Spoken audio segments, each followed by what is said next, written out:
তো আজকে আমরা যে বিষয়টা পড়বো সেটা হচ্ছে এরকম যে সন্নিবেশ রসায়ন অধ্যায় ৭ এই অধ্যায়টা থেকে শুরু করি।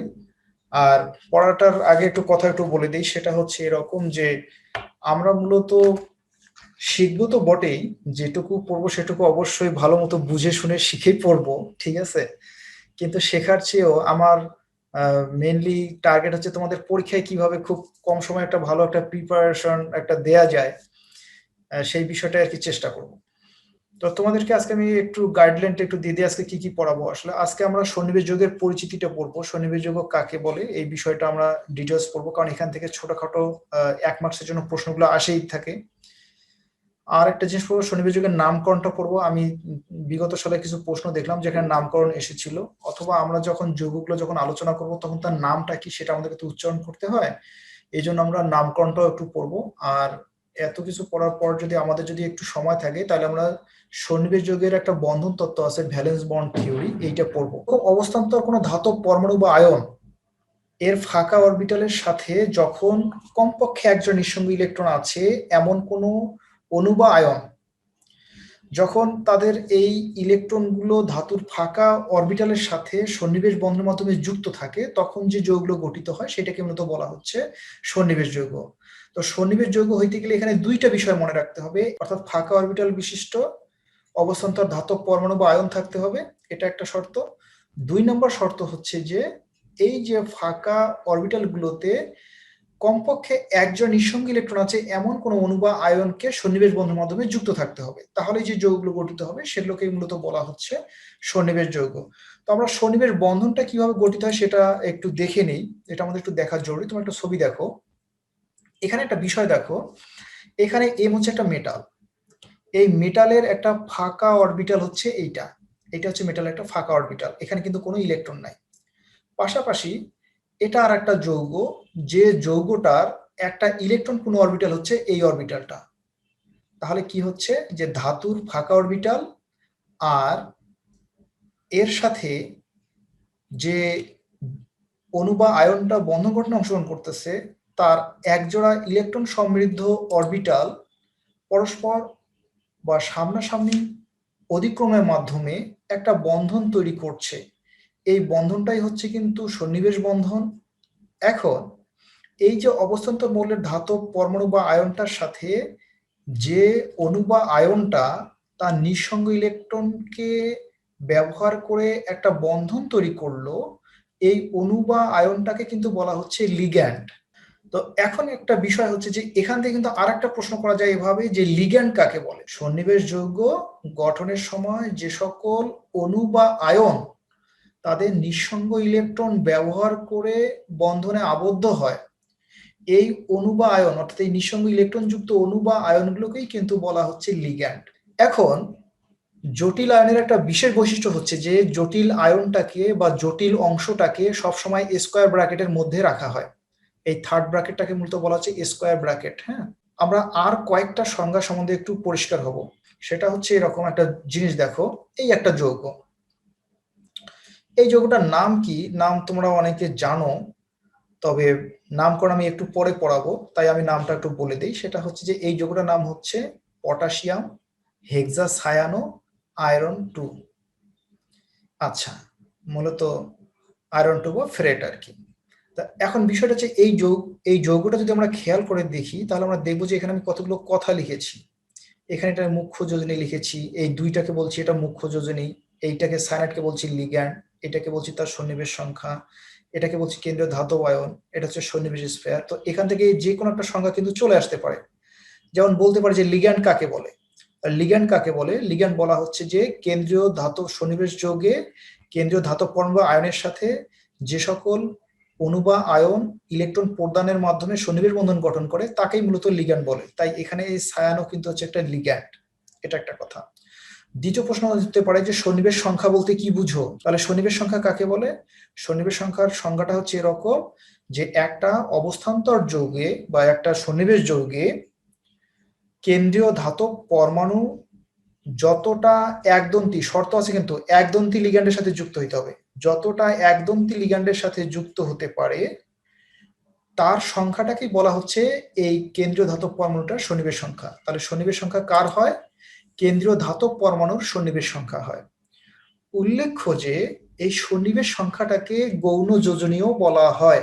তাহলে গৌণ যোজনী কাকে বলে? খুব সোজা অ্যান্সার, যে সন্নিবেশ যৌগে কেন্দ্রীয় ধাতব পরমাণুর সাথে যতটা একদন্তী লিগ্যান্ড যুক্ত হতে পারে তার সংখ্যাটাকেই মূলত বলা হচ্ছে সন্নিবেশ সংখ্যা, আর এই সন্নিবেশ সংখ্যাই হচ্ছে ওই ধাতব পরমাণুটার গৌণ যোজনী।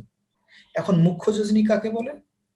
মুখ্য যোজনী বলা হচ্ছে যে একটা অবস্থান্তর যৌগে বা একটা অবস্থান্তর যৌগ বা আয়নে কেন্দ্রীয় ধাতব পরমাণুর জারণ সংখ্যাকে তার মুখ্য যোজনী বলা হয়। তাহলে কি বলা হয়? কেন্দ্রীয় ধাতব পরমাণুটার জারণ সংখ্যাটাই হচ্ছে তার মুখ্য যোজনী। আর গৌণ যোজনী কি? তার সন্নিবেশ সংখ্যা, এই ধাতব পরমাণুটার সন্নিবেশ সংখ্যাটা হচ্ছে তার গৌণ যোজনী। তোমার সন্নিবেশ স্ফিয়ার বা জটিল আয়ন বলতে কি বুঝো? কোঅর্ডিনেশন স্ফিয়ার কি? একটা জটিল যৌগের মধ্যে স্কয়ার ব্র্যাকেটের, একটা জটিল যৌগে স্কয়ার ব্র্যাকেটের মধ্যে যে অংশটা থাকে এই সম্পূর্ণ অংশটাকে মূলত বলা হচ্ছে কোঅর্ডিনেশন স্ফিয়ার বা সন্নিবেশ বলয়। তাহলে এখানে আমাদের এই টোটালটাই হচ্ছে সন্নিবেশ বলয়। একটা কেন্দ্রীয় ধাতব পরমাণুর সাথে যে লিগ্যান্ডগুলো যুক্ত হচ্ছে হয়ে যে সন্নিবেশ যৌগ গঠন করছে, এই সন্নিবেশ যৌগগুলো মিলে যে অবস্থাটা সৃষ্টি হচ্ছে সেইটাকে বলা হচ্ছে তার সন্নিবেশ স্ফিয়ার বা সন্নিবেশ বলয়। এটাকে মূলত স্কয়ার ব্র্যাকেটের মাঝখানে রাখা হয়। সন্নিবেশ যৌগের নামকরণ কিভাবে করতে হয় সেটা আমাদেরকে একটু জানতে হবে। সন্নিবেশ যৌগের নামকরণগুলো দেখলাম যে কয়েকবার আসছিল, 13 সালে আসছিল। আর এছাড়া সন্নিবেশ যৌগের নামকরণগুলো আমাদের লাগে। তো সন্নিবেশ যৌগের নামকরণের আগে একটা কথা বলে রাখি, আমরা সাধারণভাবে যে যৌগগুলোর নামকরণ করে থাকি সন্নিবেশ যৌগগুলোর নামকরণ ঠিক তেমনই হয়। তবে ইউপ্যাক রীতি অনুযায়ী সন্নিবেশ যৌগগুলোর কিছু নির্দিষ্ট নিয়ম রীতি আছে, সেটা আমরা দেখবো একটু পরে। তো একটা লবণের যখন আমরা নামকরণ করি, যেমন মনে করো যে এটা হচ্ছে মনে হচ্ছে সোডিয়াম ক্লোরাইড। সোডিয়াম ক্লোরাইডে এই সোডিয়ামটা হচ্ছে ধনাত্মক অংশ আর ক্লোরিনটা হচ্ছে ঋণাত্মক অংশ। আমরা যখন একটা লবণের নামকরণ করি তখন আমরা প্রথমে ধনাত্মক অংশটার নাম বলি, তারপরে কিন্তু আমরা ঋণাত্মক অংশটার নাম বলি। তা জটিল যৌগের যখন আমরা নামকরণ করব তখন আমরা এই রীতিটা অনুসরণ করব, প্রথম আমরা ধনাত্মক অংশের নাম করব, পরে আমরা তোমার ঋণাত্মক অংশের নাম বলবো। তো দেখো কি হচ্ছে, বলা হচ্ছে যে ইউপ্যাক পদ্ধতি অনুসারে, ইউপ্যাক কি সেটা তোমরা নিশ্চয়ই জানো, যে international union of pure and applied chemistry একটা সংস্থা আছে। এই সংস্থাটা কোন যৌগের নাম কেমন হবে, কিভাবে নামকরণ করতে হবে, এই বিষয়গুলো নির্ধারণ করে দিয়ে থাকে। তো এই ইউপ্যাক জটিল যৌগের নামকরণ কিছু নিয়ম নীতি কিছু বেঁধে দিয়েছে, যেটাকে বলা হচ্ছে ইউপ্যাক নীতি অনুযায়ী তার নাম। তো ইউপ্যাক রীতি অনুযায়ী যে নামটা হবে সেটা হচ্ছে এরকম, যে তড়িৎ বিশ্লেষ্য যৌগগুলোর নাম হবে 2 শব্দ বিশিষ্ট। কয় শব্দ বিশিষ্ট? 2 শব্দ বিশিষ্ট। প্রথম অংশে কি থাকবে? প্রথম অংশে তার ধনাত্মক অংশের নাম থাকবে এবং পরের অংশে ঋণাত্মক অংশের নাম থাকবে। তাহলে একটা জটিল যৌগ দেখে কিন্তু আমাদেরকে প্রথমে বুঝতে হবে যে এই জটিল যৌগের ধনাত্মক অংশ কোনটা, ঋণাত্মক অংশ কোনটা, তাই না? সোজা কথা হচ্ছে একটা জটিল যৌগের প্রথম যে অংশটা থাকবে সেটা ধনাত্মক পার্ট, পরে যে অংশটা থাকবে সেটা হচ্ছে ঋণাত্মক পার্ট। এখন পরের অংশে তোমার জটিল অংশও থাকতে পারে বা সরল অংশও থাকতে পারে, আবার প্রথম দিকে জটিল অংশ থাকতে পারে, সরল অংশও থাকতে পারে। আমরা কিছু উদাহরণ দেখি, তাহলে বিষয়টা আরো পরিষ্কার হবে। আচ্ছা, যেমন এই একটা যৌগ দেখো, এই যৌগটা হচ্ছে একটা জটিল যৌগ। এখন এই জটিল যৌগটা যদি আমরা নামকরণ করতে চাই, আমাদের প্রথম কাজ হচ্ছে যে প্রথমে ধনাত্মক অংশের নামটা বলতে হবে, পরে ঋণাত্মক অংশের নাম বলতে হবে। তা এই যৌগটা যদি এখন আমরা দেখি তাহলে আমরা দেখবো যে স্কয়ার ব্র্যাকেটটা আছে সামনে। তো স্কয়ার ব্র্যাকেটটা যেহেতু সামনে, তাই স্কয়ার ব্র্যাকেটের অংশটা হচ্ছে ধনাত্মক অংশ, আর এর বাইরে যে অংশটা আছে সেটা হচ্ছে ঋণাত্মক অংশ। অর্থাৎ এই যৌগটা আয়নিত হলে এরকম একটা অবস্থার সৃষ্টি হয়, এখানে প্রথমে ধনাত্মক অংশ আছে আর পরে কিন্তু ঋণাত্মক অংশ আছে। আচ্ছা, তাহলে যখন ধনাত্মক এবং ঋণাত্মক অংশ হয়ে গেল, বেশ, কোনো সমস্যা নাই। এখন এই জটিল অংশটার নামকরণটা কিভাবে করতে হয় সেইটা একটু মনোযোগ সহকারে শোনো। তো বলা হচ্ছে যে একটা জটিল অংশের নামকরণ করার সময় প্রথমে লিগ্যান্ডের নাম বলে দিতে হবে সংখ্যা সহ, তারপরে ধাতুর নাম বলতে হবে। তাহলে কি হলো, যে জটিল অংশের নামকরণ করার সময় প্রথমে লিগ্যান্ডের নাম বলতে হবে সংখ্যা সহ, পরে ধাতুর নাম বলতে হবে। তাহলে এই যে আমরা যদি এই অংশটা তো আমাদের ধনাত্মক, এইটার নাম তো আমাদের আগে বলতে হবে। এইটার নাম যদি এখন আমরা আগে বলি তাহলে এখানে লিগ্যান্ড কোনটা? নিশ্চয়ই তোমরা বুঝতে পারছো যে এখানে লিগ্যান্ড হচ্ছে অ্যামোনিয়া। আচ্ছা, লিগ্যান্ড অ্যামোনিয়া। তো কথা ছিল যে সংখ্যা সহ লিগ্যান্ডের নামটা আগে বলতে হবে। তাহলে এখানে লিগ্যান্ড আছে কিন্তু 6টা। তো লিগ্যান্ড যদি 6টা থাকে তাহলে হচ্ছে হেক্স। তোমরা জানো 2টা থাকলে হচ্ছে ডাই, 3টা থাকলে ট্রাই, 4টা থাকলে টেট্রা, 5টা থাকলে পেন্টা, 6টা থাকলে হেক্সা, 7টা থাকলে হেপ্টা, ইত্যাদি ইত্যাদি হয়। তো এখানে যেহেতু 6টা লিগ্যান্ড আছে, তাই সংখ্যা সহ লিগ্যান্ডের কথা আমি বলতে যদি চাই তাহলে এইভাবে বলতে হয় যে হেক্সা অ্যামিন, এটা কিন্তু অ্যামিন না, অ্যামিন, হেক্সা অ্যামিন। তাহলে আমার প্রথমে লিগ্যান্ড সংখ্যা সহ লিগ্যান্ডের নামটা কিন্তু হয়ে গেল হেক্সা অ্যামিন। তারপরে আমি ধাতুর নামটা বলবো কোবাল্ট। এবং একটা কথা আছে যে ধাতবায়নের জারণ সংখ্যা তার প্রথম বন্ধনীর ভিতরে রোমান হরফে লিখতে হবে। এই যোগে কোবাল্টের কিন্তু জারণ সংখ্যা হচ্ছে +3। তো একটু লিখে দেখাই এই যোগটা, জারণ সংখ্যাটা একটু লিখে দেখাই, কারণ জারণ সংখ্যার কথাটা বারবার আসবে। তো যেমন দেখো এই যোগটা তাহলে কি হচ্ছে, আমরা ধরে নিচ্ছি যে কোবাল্টের জারণ সংখ্যাটা মনে করি হচ্ছে x। ওকে, আচ্ছা, তারপর আমরা প্লাস দিচ্ছি, প্লাস দিলাম। অ্যামোনিয়া যেহেতু একটা নিরপেক্ষ যৌগ, এটা তো কোনো আয়ন না, আয়ন হলে তার চার্জের সমান হতো, তাই এটা যেহেতু নিরপেক্ষ যৌগ, তাহলে টোটাল এই যে অ্যামোনিয়া আছে এইটার জারণ সংখ্যা হচ্ছে 0। কয়টা অ্যামোনিয়া আছে? 6টা আছে, তাহলে গুণন হচ্ছে 6। যদি 5টা থাকতো তাহলে 5 দিতাম, 4টা থাকলে 4 দিতাম, যতটা থাকতো ততটা দিতাম। সমান কত হতো? এইটা যদি একটা চার্জ নিরপেক্ষ যৌগ হতো তাহলে এখানে আমি 0 লিখতাম, কিন্তু একটা কথা ছিল যে কোনো আয়নের মোট জারণ সংখ্যা তার অনুরূপ চার্জের সমান। তাহলে এটা তো একটা জটিল আয়ন, এই আয়নটার জারণ সংখ্যা কি হবে? মোট জারণ সংখ্যাটা হবে তার অনুরূপ চার্জের সমান। মানে এখানে যে +3 আছে, তাহলে তার এই জারণ সংখ্যাটা হচ্ছে +3। আচ্ছা, এখন তাহলে x + 0 = +3, তার মানে কত হচ্ছে? x = হচ্ছে +3। তাহলে আমরা এখানে দেখতে পাচ্ছি যে এই যে কোবাল্টের জারণ সংখ্যা যে আমরা x ধরেছিলাম, x এর মানটা কিন্তু হচ্ছে +3। তার মানে হচ্ছে কোবাল্টের জারণ সংখ্যা হচ্ছে +3। এই কোবাল্টের যে জারণ সংখ্যা +3, এটা কিন্তু তার মুখ্য যোজনী, আমরা কিন্তু একটু আগে দেখেছি। আচ্ছা, তাহলে এখানে একটা কথা হচ্ছে যে ধাতব আয়নের জারণ সংখ্যাটা রোমান হরফে প্রথম বন্ধনীর ভিতরে লিখে দিতে হবে। তাই কিন্তু এখানে কি করা হলো, এখানে কিন্তু +3 জন্য এখানে রোমান হরফে কিন্তু আমরা এটা +3টা লিখলাম। তাহলে আমাদের জটিল অংশটার এখন এই প্রথম অংশটার আমাদের নাম কি হচ্ছে? নাম হচ্ছে যে প্রথমে আমরা সংখ্যা সহ লিগ্যান্ডের নাম বলবো, যেহেতু লিগ্যান্ড আছে 6টা তাই হচ্ছে হেক্সা অ্যামিন। তারপরে ধাতুর নাম বলবো, যেমন হচ্ছে কোবাল্ট, কোবাল্ট। আর ধাতুর জারণ সংখ্যা যেহেতু +3, তাই ব্র্যাকেটের ভিতরে আমরা লিখলাম +3। একটা বিষয় দেখো, এখানে কিন্তু আমি কোথাও কিন্তু স্পেস দেই নাই এবং স্পেস দেওয়া যায় না, ঠিক আছে? তারপর কিন্তু একটা স্পেস দিছি, দিয়ে কি লিখছি? বাইরে আছে ক্লোরাইড, তাই আমার এই যৌগটার নাম হচ্ছে হেক্সা অ্যামিন কোবাল্ট 3 ক্লোরাইড। আচ্ছা, আশা করি এই নামটা তোমাদের বুঝে গেছে। আমরা আরো কিছু নাম প্র্যাকটিস করব, করতে করতে আমরা বিষয়টা আরো ভালোভাবে শিখে ফেলবো। তাহলে এখন আমাদেরকে একটা বিষয় মনে রাখতে হবে যে যখন আমরা কোনো জটিল যৌগের যখন আমরা নামকরণ করব, তখন আমরা প্রথমে ধনাত্মক অংশের নাম বলবো, পরে আমরা ঋণাত্মক অংশের নাম বলবো। ধনাত্মক অংশ কোনটা হবে? জটিল যৌগের প্রথম যে অংশটা থাকবে সেইটা হবে ধনাত্মক, আর পরেরটা হবে ঋণাত্মক। ঠিক আছে? একটা জটিল যৌগের 2টা পার্ট, একটা জটিল পার্ট, একটা হচ্ছে সরল পার্ট। স্কয়ার ব্র্যাকেটের ভিতরে যে অংশটা থাকে সেটা হচ্ছে জটিল পার্ট, আর এর বাইরে যে অংশটা থাকে সেটা হচ্ছে সরল পার্ট। এখন যখন আমরা জটিল পার্টের যখন আমরা নামকরণ করব, এখানে কিন্তু জটিল পার্টটা কিন্তু প্রথমে ছিল, তাই এর প্রথমে নাম হয়েছে। আচ্ছা, তো জটিল পার্টের যখন আমরা নামকরণ করব, তখন প্রথমে আমরা সংখ্যা সহ লিগ্যান্ডের কথাটা বলবো, তারপরে ধাতুর কথা বলবো, এবং ধাতুর যে জারণ সংখ্যাটা থাকবে সেটা আমরা ব্র্যাকেটের ভিতরে আমরা উল্লেখ করে দেব। দেওয়ার পর একটা স্পেস দেবো, দেওয়ার পর আমরা ঋণাত্মক অংশটার নাম বলে ফেলবো। আচ্ছা, আমরা আর একটা যৌগ দেখি, যেমন মনে করো, হ্যাঁ, একটা কথা বলে রাখা ভালো যে এইখানে এটা ছিল অ্যামোনিয়া, সেটাকে এখানে বলতেছি অ্যামিন। এরকম একটা কেমন একটা শোনালো না? হ্যাঁ, এইটাই কিন্তু রীতি। তো কয়েকটা চার্জ নিরপেক্ষ লিগ্যান্ডের নাম কেমন হবে সেইটা একটু এখানে আমি লিখে দিছি, এইটা তোমাদেরকে একটু মনে রাখতে হবে কষ্ট করে হলো। যদি চার্জ যুক্ত লিগ্যান্ড হয় তাহলে কিন্তু আবার অন্য নাম হয়, সেটা আমি একটু পরে দেখাবো। তাহলে চার্জ নিরপেক্ষ এই লিগ্যান্ডগুলোর নির্দিষ্ট নাম আছে। যেমন এখানে যদি মনে করো যে 6টা পানির অণু থাকতো, তাহলে আমরা বলতাম যে হেক্সা অ্যাকুয়া কোবাল্ট 3 ক্লোরাইড। আচ্ছা, তখন আমরা আরেকটা যৌগ দেখি। এই যৌগটা হচ্ছে এরকম যে এখানে এইরকম একটা যৌগ আছে। স্বাভাবিকভাবে দেখা যাচ্ছে যে এখানে স্কয়ার ব্র্যাকেটটা আছে পরের অংশে, আর তার সামনে কিছু আছে। তাহলে সামনে যে অংশটা আছে সেটা হচ্ছে ধনাত্মক, আর পরের যে অংশটা আছে সেটা হচ্ছে ঋণাত্মক। তাহলে এবার আমাদের জটিল যৌগ, জটিল অংশটা কিন্তু এবার আমাদের ঋণাত্মক পার্টে পড়ে গেল। তো এই জটিল পার্টটা যে সবসময় যে প্রথমে হবে এমনটা কিন্তু বলা যায় না। জটিল পার্টটা প্রথমেও হতে পারে, মানে ধনাত্মকও হতে পারে, এরকম কিন্তু ঋণাত্মকও হতে পারে। তো এখানে দেখা যাচ্ছে যে স্কয়ার ব্র্যাকেটের সামনে কিছু আছে, তাই যেটা সামনে আছে সেইটা ধনাত্মক আর স্কয়ার ব্র্যাকেটটা এবার ঋণাত্মক। এখন এইখানে একটা কথা মনে রাখতে হবে, কথাটা হচ্ছে যে এই স্কয়ার ব্র্যাকেট তথা জটিল অংশটা যদি ঋণাত্মক অংশে পড়ে যায়, তবে ধাতুর নামের সাথে এট কথাটা যুক্ত করতে হবে। এটা একটা গুরুত্বপূর্ণ কথা, আবার বলছি।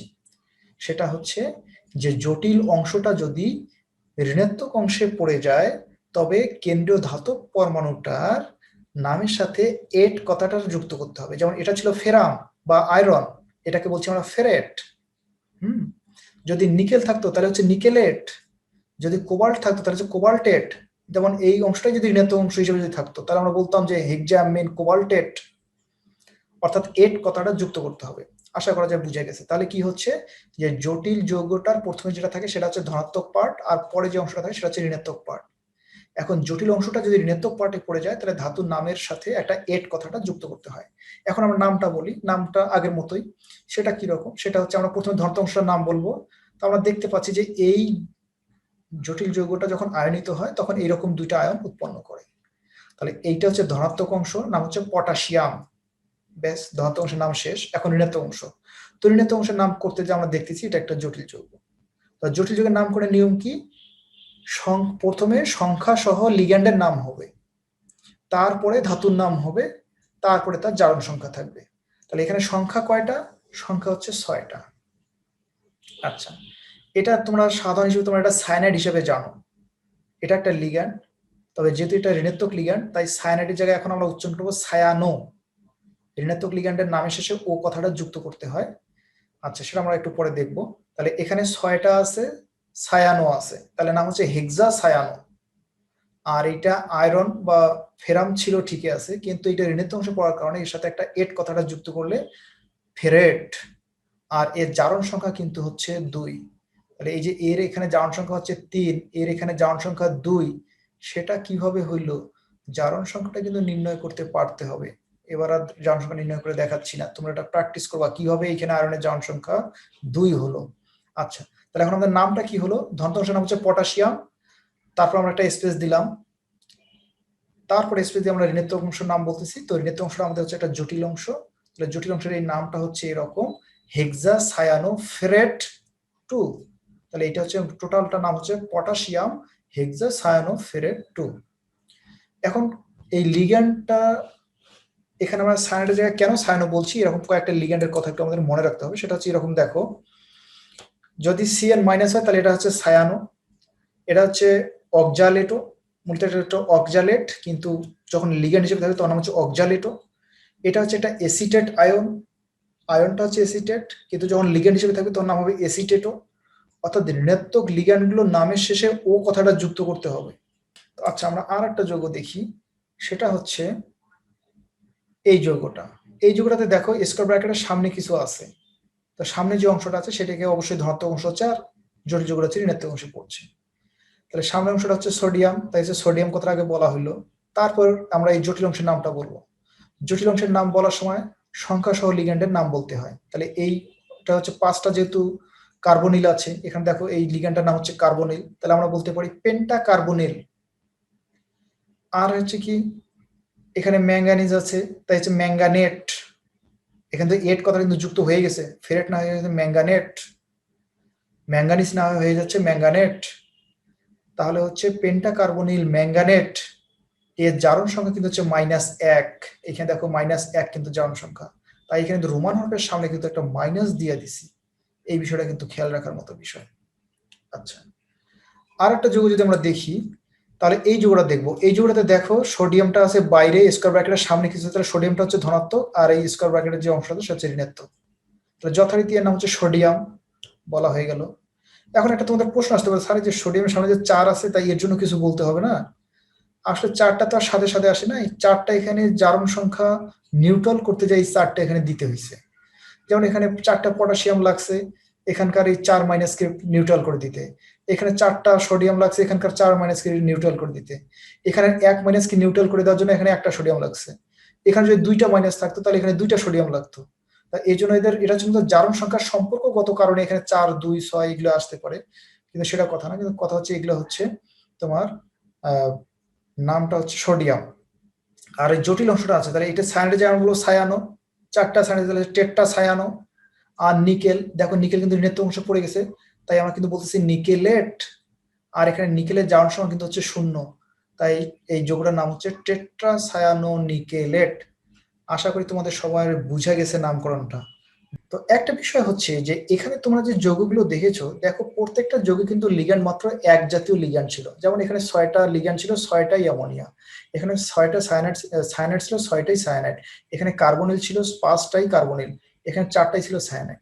কিন্তু যদি এমন হয় যে একাধিক প্রকারের লিগ্যান্ড একসাথে থেকে জটিল যৌগ গঠন করে, এরকমটাও তো হতে পারে। অবশ্যই সেটাও সম্ভব। যেমনটা এখানে দেখো, এখানে যেমন একটা যৌগ দেখতে পাচ্ছ, এটা হচ্ছে কোবাল্ট, কেন্দ্রীয় ধাতব পরমাণু। এখানে অ্যামোনিয়া আছে 4টা, হ্যাঁ, আর নাইট্রোজেন ডাই অক্সাইড আছে একটা, ক্লোরিন আছে একটা। এটা হচ্ছে স্কয়ার ব্র্যাকেটের মাঝখানে আছে, এবং স্কয়ার ব্র্যাকেটটা যেহেতু সামনে আছে, তাহলে আমরা ধরে নিতেই পারি যে আমাদের এই অংশটা কিন্তু হচ্ছে ধনাত্মক, আর এই স্কয়ার ব্র্যাকেটের বাইরে যে অংশটা আছে সেটা হচ্ছে ঋণাত্মক। আচ্ছা, তো এখন এই ধনাত্মক অংশটা ধনাত্মক অংশটা হচ্ছে আমাদের জটিল অংশ। এই অংশটা যদি এখন আমরা নামকরণ করতে চাই, তাহলে কি করতে হবে? এর আগে তো না খুব সহজে বলা গেল যে পেন্টাকার্বনিল বা হেক্সাসায়ানাইড বা হেক্সাঅ্যামিন, কিন্তু এবার যে খুব হিজিবিজি দেখা যাচ্ছে। হিজিবিজির যতই থাক, চিন্তার কোনো কারণ নাই। খালি একটা বিষয় মনে রাখতে হবে, সেটা হচ্ছে যে এই যে লিগ্যান্ড যা আছে, একাধিক প্রকারের লিগ্যান্ড যখন থাকবে, তখন একটা বিষয় মনে রাখতে হবে, সেটা হচ্ছে যে এই লিগ্যান্ডগুলোর মধ্যে কোনটা কোন জাতীয় লিগ্যান্ড, অর্থাৎ কোনটা ধনাত্মক লিগ্যান্ড, কোনটা ঋণাত্মক লিগ্যান্ড, আর কোনটা চার্জ নিরপেক্ষ লিগ্যান্ড। লিগ্যান্ডগুলো একাধিক প্রকারের হয়, অর্থাৎ যদি ধনাত্মক, ঋণাত্মক, নিরপেক্ষ ইত্যাদি প্রকারের যদি হয়ে থাকে, তাহলে লিগ্যান্ডগুলোর থাকলে আগে ঋণাত্মক লিগ্যান্ডের নাম বলতে হবে, তারপর চার্জ নিরপেক্ষ বা প্রশম লিগ্যান্ডের নাম বলতে হবে, এবং সবশেষে কিন্তু ধনাত্মক লিগ্যান্ডের নাম বলতে হবে। তাহলে কি হচ্ছে, যদি একাধিক প্রকারের লিগ্যান্ড থাকে, তাহলে প্রথমে ধনাত্মক লিগ্যান্ডের নাম বলতে, ঋণাত্মক লিগ্যান্ডের নাম বলতে হবে, তারপরে প্রশম লিগ্যান্ডের নাম বলতে হবে, তারপরে ঋণাত্মক লিগ্যান্ডের নাম বলতে হবে। ঘটনাটা খুব সোজা। তোমরা নিশ্চয়ই সংখ্যা রেখা দেখছো, মনে করো যে এটা একটা সংখ্যা রেখা, ঠিক আছে, এটা একটা সংখ্যা রেখা। আচ্ছা, সংখ্যা রেখার কি থাকে? সংখ্যা রেখার মাঝখানে একটা জিরো থাকে, এই তো জিরো থাকে। এখন তোমরাই বলো যে এই বাঁ দিকে কি থাকে? বাঁ দিকে অবশ্যই ঋণাত্মক মানগুলো থাকে। আর ডান দিকে কি থাকে? ডান দিকে অবশ্যই ধনাত্মক মানগুলো থাকে। তাহলে এই যে সংখ্যা রেখাটা যেমন প্রথমে ঋণাত্মক, তারপরে 0, তারপরে ধনাত্মক, তাহলে এইরকম জটিল যৌগতে যদি একাধিক প্রকারের লিগ্যান্ড থাকে, তাহলে আমরা প্রথমে ঋণাত্মক লিগ্যান্ডের কথা বলবো, তারপরে প্রশম বা শূন্য চার্জ নিরপেক্ষ লিগ্যান্ডের কথা বলবো, আর সবশেষে আমরা ধনাত্মক লিগ্যান্ডের কথা বলবো। ঋণাত্মক লিগ্যান্ড হচ্ছে ক্লোরো, তার নামটা বলে দিলাম, ঠিক আছে। আর তারপরে হচ্ছে নাইট্রো। এই নাইট্রোটা কিন্তু আসলে হচ্ছে, নাইট্রো সম্বন্ধে একটা বিষয় হচ্ছে যে নাইট্রোটা কিন্তু দুইভাবে যুক্ত হতে পারে। একটা হচ্ছে যে নাইট্রোজেনের নিঃসঙ্গী ইলেকট্রনের মাধ্যমে যুক্ত হতে পারে, আবার অক্সিজেনের যে নিঃসঙ্গী ইলেকট্রন আছে তার মাধ্যমে যুক্ত হতে পারে। তো এইটা মূলত এখানে হচ্ছে চার্জ নিরপেক্ষ লিগ্যান্ড, এটা হচ্ছে চার্জ নিরপেক্ষ লিগ্যান্ড। আচ্ছা, তাহলে ক্লোরো যেহেতু ঋণাত্মক লিগ্যান্ড, তাই ক্লোরোর নামটা আগে, তারপর নাইট্রো বলছি, তারপর কিন্তু হচ্ছে অ্যামিন বলছি, ঠিক আছে। এখন একটা বিষয় হচ্ছে যে এইখানে একটা কথা হচ্ছে যে স্যার অ্যামিনকে কি আগে বলা যেত না? নাইট্রোর আগে কি অ্যামিনকে বলা যেত না? অ্যামিনও তো চার্জ নিরপেক্ষ লিগ্যান্ড। বরং সেটা বলাই ভালো ছিল, কারণ আমরা যদি অ্যামিন লিখি তাহলে এটা আসে, আর যদি আমরা নাইট্রো যদি লিখি তাহলে কিন্তু এন আসে। কিন্তু সমস্যা হচ্ছে আর একটা, সেটা হচ্ছে যে এই যে অ্যামোনিয়ার সাথে যে চার আছে, এই চারটা থাকার কারণে কিন্তু হচ্ছে টেট্রা মানে টিতে চলে গেল। তাহলে এন এর পরে কিন্তু টি আসে, অর্থাৎ এক জাতীয় যদি একাধিক লিগ্যান্ড থাকে, যেমন এগুলো দুইটাই প্রশম লিগ্যান্ড, এই প্রশম লিগ্যান্ড দুইটার মধ্যে ইংরেজি বর্ণমালার ক্রমে যেটা প্রথমে আসবে সেইটাকে আগে বলতে হবে, আর যেটা পরে আসবে সেটাকে পরে বলতে হবে। তো আমরা যদি টেট্রাঅ্যামিন যদি বলি তাহলে টিটা আসতেছে, আর যদি আমরা নাইট্রো বলি তাহলে এন আসতেছে। এখানে দেখো কোনো স্পেস দেই নেই, মনে হতে পারে বিশাল একটা নাম, আসলে কিন্তু এই জন্যই এর নাম হচ্ছে জটিল যৌগ বা জটিল যৌগ আর কি। তাহলে তারপর হচ্ছে কোবাল্ট কথাটা বলা হলো। কোবাল্টের পরে তারপরে কি হচ্ছে, ব্র্যাকেটের মধ্যে তার আমরা শনিবের সংখ্যাটা, জারণ সংখ্যাটা লিখছি। কোবাল্টের এখানে জারণ সংখ্যা হচ্ছে 3, আর তারপরে আমরা স্পেস দিয়ে কিন্তু আমরা কোবাল্টের কথাটা লিখছি, ক্লোরাইডের কথাটা লিখছি। তোমরা রাসায়নিক বন্ধনে যে যোজ্যতা বন্ধন তত্ত্ব পড়ছো, এখানে ঠিক তেমনই তত্ত্ব, খুব সহজ, একটু খালি দেখো। তো দেখো, এই জটিল যৌগের বন্ধন ব্যাখ্যায় অধ্যাপক লিনাস পলিং 1931 সালে একটা তত্ত্ব দেন, কিছু ধারণা শেয়ার করেন, সেগুলো মূলত যোজ্যতা বন্ধন তত্ত্ব নামে পরিচিত। তার প্রথম কথাটা ছিল এরকম যে জটিল যৌগ গঠনকারী কেন্দ্রীয় ধাতব পরমাণু বা আয়নের যোজ্যতা স্তরে ধাতুর সন্নিবেশ সংখ্যার সমান সংখ্যক ফাঁকা অরবিটাল থাকতে হবে। হ্যাঁ, যদি ফাঁকা অরবিটাল না থাকে তবে যোজ্যতা স্তরে উপস্থিত অরবিটালগুলো পুনর্বিন্যাসের ফলে, ইলেকট্রন পুনর্বিন্যাসের ফলে এরূপ ফাঁকা অরবিটাল সৃষ্টি করবে। তাহলে প্রথম কথা হচ্ছে কি, যে কেন্দ্রীয় ধাতব পরমাণুটা বন্ধন গঠনে অংশগ্রহণ করবে সেই কেন্দ্রীয় ধাতব পরমাণুটার সন্নিবেশ সংখ্যার সমান সংখ্যক ফাঁকা অরবিটাল থাকতে হবে। এটা একটা প্রথম কথা। তো যদি ফাঁকা অরবিটাল না থাকে তাহলে কি হবে? তাহলে ওই ধাতুটার ইলেকট্রনগুলো এমনভাবে পুনর্বিন্যাস হবে, পুনরায় এমনভাবে সাজবে যাতে তার সন্নিবেশ সংখ্যার সমান সংখ্যক ফাঁকা অরবিটাল তৈরি হয়। দ্বিতীয় কথা হচ্ছে, ফাঁকা অরবিটাল যেগুলো তৈরি হলো ওগুলো এখন কি করবে? সংকরীকরণে অংশগ্রহণ করবে। তো সংকরীকরণে অংশগ্রহণ কি সেটা তোমরা নিশ্চয়ই জানো। বিভিন্ন অরবিটালগুলো পরস্পর মিশ্রিত হয়ে সমান সংখ্যক সমশক্তি সম্পন্ন যে অরবিটাল তৈরি করে সেগুলোকে সংকর অরবিটাল বলা হচ্ছে। তাহলে ধাতুর সন্নিবেশ সংখ্যার সমান সংখ্যক যে ফাঁকা অরবিটালগুলো থাকলো, এই ফাঁকা অরবিটালগুলো কি করছে? সংকরীকরণে অংশগ্রহণ করছে। এখন এই সংকরীকরণে অংশগ্রহণ করার ফলে যতটা অরবিটাল সংকরীকরণে অংশগ্রহণ করবে ঠিক ততটা সংকর অরবিটাল তৈরি হবে, এটা তো আমরা জানি। দ্বিতীয় কথা হচ্ছে, এই যে সংকরীকরণে যে অরবিটালগুলো অংশগ্রহণ করতেছে সবগুলো অরবিটালে যে সংকরীকরণে অংশগ্রহণ করতে পারবে এমনটা না। তাহলে কারা পারবে? যে সকল অরবিটাল কেবল নির্দিষ্ট অক্ষ বরাবর নির্দেশিত থাকবে, যেমন মনে করছে px এক্স অক্ষ বরাবর নির্দেশিত থাকে বা এক্স অক্ষ বরাবর সাহিত্য থাকে, py ওয়াই অক্ষ বরাবর সাহিত্য থাকে, এই রকম যে সকল অরবিটাল অক্ষ বরাবর সাহিত্য থাকে বা নির্দেশিত থাকে সেই সকল অরবিটালে কেবল সংকরীকরণে অংশগ্রহণ করতে পারবে। তাহলে সেইটা যদি আমরা হিসাব করি তাহলে আমাদের অরবিটালে অংশগ্রহণ পারতেছে মাত্র 6টা। একটা হচ্ছে এস অরবিটাল, 3টা হচ্ছে P orbital, px py pz, আর 2টা হচ্ছে ডি অরবিটাল, একটা হচ্ছে D X square Y square আর একটা হচ্ছে ডি জেড স্কোয়ার। তো স্বাভাবিকভাবে যদি 6টা অরবিটাল যদি সংকরীকরণে যদি অংশগ্রহণ করে তাহলে 6টা সংকর অরবিটাল তৈরি হবে। আচ্ছা, এখন একটা যৌগের আকার আকৃতি কেমন হবে সেটা কিন্তু আমরা জানি যে তার সংকরীকরণের উপর নির্ভর করে।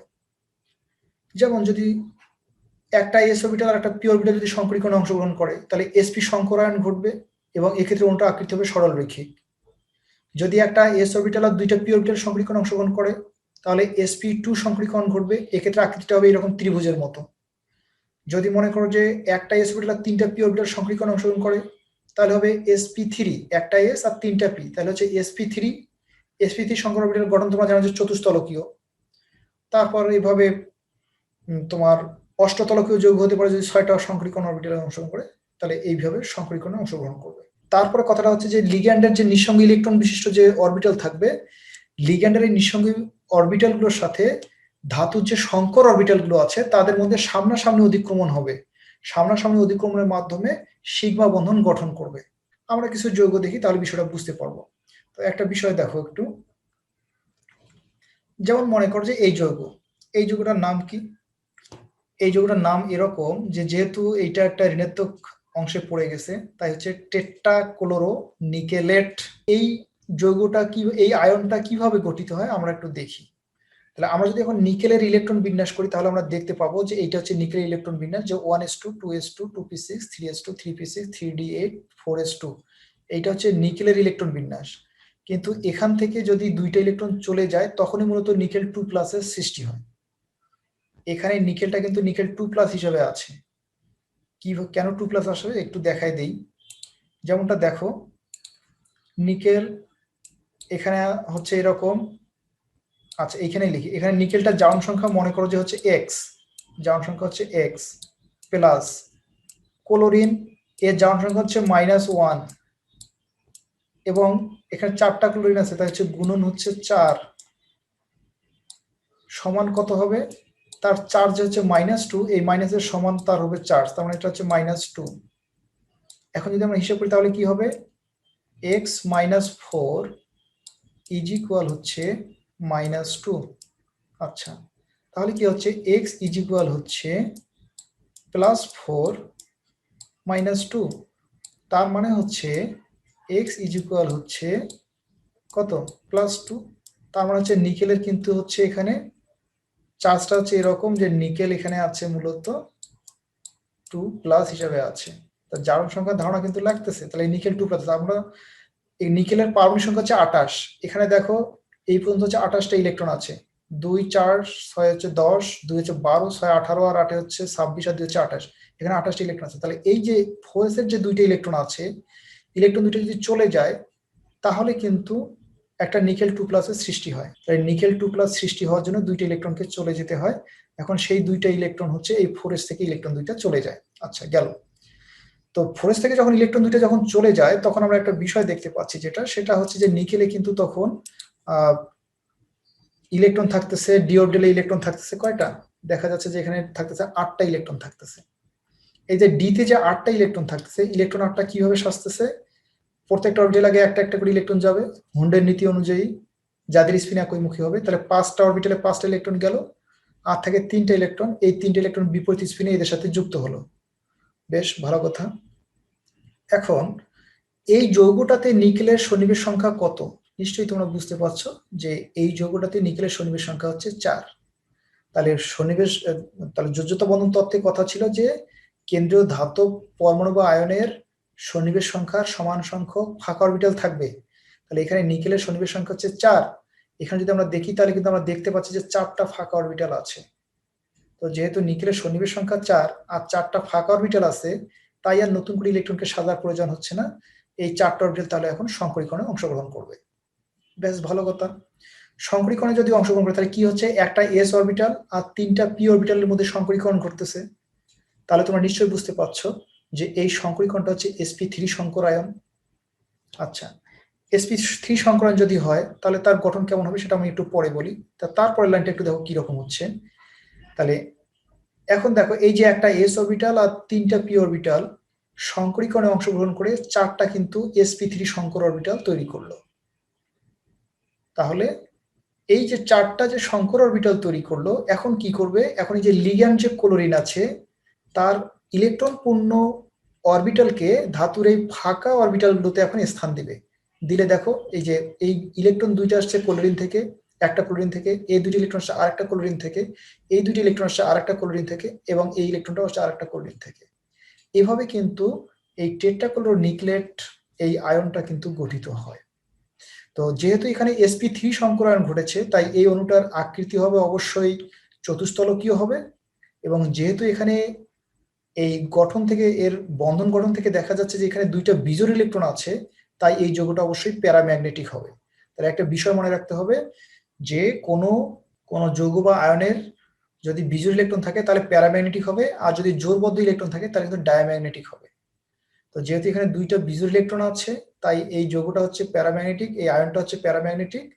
আর যেহেতু sp3 সংকরায়ন ঘটেছিল তাই এর আকৃতি হবে চতুস্তলকীয়, মানে হচ্ছে এইরকম হবে আর কি। ঠিক আছে, আকৃতিটা হবে ঠিক এইরকম, একটা চতুস্তল আকৃতি হবে। এইটা মনে হচ্ছে নিকেল, এটা একটা ক্লোরিন, এটা একটা ক্লোরিন, এটা একটা ক্লোরিন, এটা একটা ক্লোরিন। এই যে বন্ধনগুলো যে গঠিত হয়েছে, এখানে কি হয়েছে, ধাতুর ফাঁকা sp3 সংকর অরবিটালের সাথে ক্লোরিনের ইলেকট্রন পূর্ণ পি অরবিটালের অধিক্রমণ ঘটছে, ঘটে সীমাবন্ধনটা গঠন করছে। এইভাবেই কিন্তু তোমার এই টেট্রাক্লোরোনিকেল 2 আয়নটা গঠিত হয়েছে। আচ্ছা, আর বেশি সময় নেব না, আর একটা দেখে বাদ দিয়ে দেবো। এখন আরেকটা যৌগ দেখো, এটা হচ্ছে টেট্রাসায়ানোনিকেল 2-, এটা একটা জটিল আয়ন। তো এই আয়নটার ক্ষেত্রে কি হবে, এই আয়নের ক্ষেত্রে দেখা যাচ্ছে যে নিকেলের সন্নিবেশ সংখ্যা হচ্ছে 4। তাহলে সেই অনুযায়ী কি করতে হবে, যে নিকেলের 4টা ফাঁকা অরবিটাল থাকতে হবে। তো আমরা একটু আগেই তো ইলেকট্রন বিন্যাস দেখলাম এরকম যে 4টা ফাঁকা অরবিটাল থাকে, কিন্তু এখানে দেখো ঘটনাটা একটু ভিন্ন ঘটতেছে। যেটা হচ্ছে এরকম, আমরা নিকেলের এই ইলেকট্রন বিন্যাস থেকে দেখতে পাচ্ছি যে ডি অরবিটালে 8টা ইলেকট্রন থাকে, তাই এখানে কিন্তু ডি অরবিটালে দেখো 8টা ইলেকট্রনই আছে। এখানে কিন্তু নিকেল 2+, তাহলে এখানে নিকেলের এখানে আছে ডি অরবিটালে 8টা ইলেকট্রন। ব্যাস, এখানে কিন্তু 4টা ফাঁকা অরবিটাল আছে। তো 4টা ফাঁকা অরবিটাল আছে, সেই অনুযায়ী এটাতে যেভাবে একটা এস অরবিটাল এবং 3টা পি অরবিটাল সংকরীকরণে অংশগ্রহণ করে sp3 সংকর অরবিটাল তৈরি করেছিল, এখানে কিন্তু এরা এই কাজটা কিন্তু করতে পারে। কিন্তু মজার বিষয় কি জানো, এই কাজটা এখানে হয় না। না হয়ে কি হয়, না হয়ে এখানে একটা উল্টো ঘটনা ঘটে, সেটা হচ্ছে কি এই 3d x square y square থেকে একটা ইলেকট্রন 3d জেটের সাথে যে বিজোড় স্পিনে যুক্ত হয়, হওয়ার ফলে একটা ডি অরবিটাল ফাঁকা করে। অর্থাৎ এইরকম হয় যে এই যে ডি থেকে একটা ইলেকট্রন বিজোড় ইলেকট্রন 3d জেড স্কয়ার সাথে উল্টা স্পিনে যুক্ত হয়ে একটা ডি অরবিটালকে ফাঁকা করে। তাহলে এখন কি হবে, এখন এই যে একটা ফাঁকা ডি অরবিটাল থাকলো, এই ডি অরবিটালের সাথে একটা এস অরবিটাল আর দুইটা পি অরবিটাল, কারণ এখানে সন্নিবেশ সংখ্যা হচ্ছে 4, সন্নিবেশ সংখ্যা যদি 4 হয় তাহলে 4টা ফাঁকা অরবিটাল থাকতে হবে। তো আগেই 4টা ছিল, কিন্তু এই 4টা আবার মধ্যে একটা পি অরবিটাল ব্যবহার করে নাই, না করে কি করছে, একটা ডি অরবিটালকে ব্যবহার করছে, যার ফলে হচ্ছে কি একটা ডি অরবিটাল আর একটা এস অরবিটাল আর দুইটা পি অরবিটাল, মোট 4টা অরবিটাল, এই 4টা অরবিটাল মিলে DsP2 সংকরায়ন ঘটছে। দেখেন DsP2 সংকরায়ন ঘটছে, যার ফলে কি হচ্ছে, যার ফলে এই যে DsP2 সংকর অরবিটালের সাথে সায়ানাইডের যে ইলেকট্রন পূর্ণ অরবিটাল আছে, সেই ইলেকট্রন পূর্ণ অরবিটালগুলো এখানে ইলেকট্রনগুলো স্থান দিয়ে এই টেট্রাসায়ানোনিউক্লেট এই আয়নটা গঠিত হয়েছে। এই আয়নটার গঠন থেকে দেখা যাচ্ছে যে এখানে কোনো বিজোড় ইলেকট্রন নাই, ফলে টেট্রাসায়ানোনিউক্লেট হচ্ছে ডায়াম্যাগনেটিক, এবং যেহেতু এখানে DsP2 সংকরণ ঘটছে তাই আকৃতিটা কিন্তু হচ্ছে সমতলীয় বর্গাকার, অর্থাৎ এইরকম আকৃতির হচ্ছে, আকৃতিটা হচ্ছে এরকম।